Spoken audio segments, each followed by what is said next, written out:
Justin Trudeau's comments about the oil sands last week were spoken like someone that truly has no idea what they're talking about.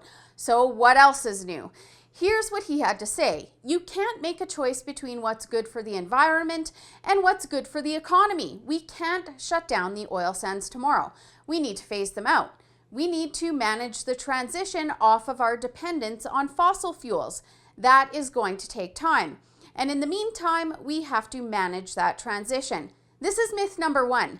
This graph clearly shows that the oil sands are going nowhere soon. In fact, production levels are expected to increase in line with demand over time. And of course, newly minted oil sands defender Rachel Notley had to come out looking like a hero. In response to Trudeau's claims, she stated that the oil sands aren't going anywhere soon, just like the graph says. Pretty close, but that's myth number two. Under her 100 megaton cap, production will need to be limited by 2027 even if steps to reduce emissions are taken, which can be shown in this graph from the Fraser Institute. So sure, Rachel Notley can say she loves the oil sands all she wants, but she knows that if she has her way, her green ideology is going to kneecap them within the next 10 years. A lot of these myths don't just come out of the mouths of our politicians, which brings me to myth number three. You can spot opposition to the oil and gas industry a mile away when people call the oil sands tar sands.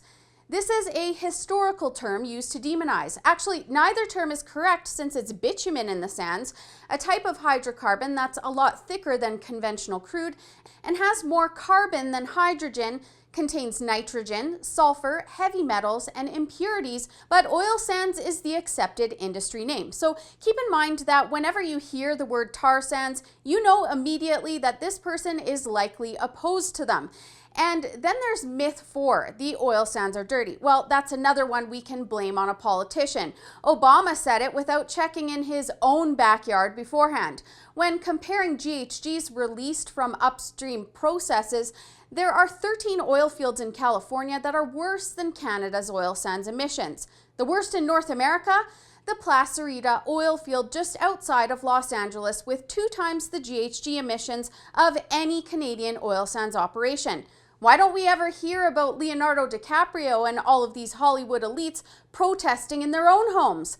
The worst in the world? Nigeria, with 4 times the emissions of any Canadian oil sands operation due to the added methane released at production. Although the oil sands are emissions intensive, there is far more emission-intensive production going on around the world. So there you have it. Those are 4 myths exposed. Although there are many more out there, but these are just some key ones. We have a lot of misinformation spreading out there, whether it's from our politicians or regular trolls on the internet. The oil sands aren't bad. In fact, they provide us, at least partially, with the lifestyle that we've become so accustomed to. For the Rebel.media, I'm Holly Nicholas. Thanks for watching. If you like our free content, you'll definitely love our full-length shows. For just $8 a month, you still get access to all of our free content, plus other content that you can't access unless you subscribe. You can check out all of the options by clicking the link to the side.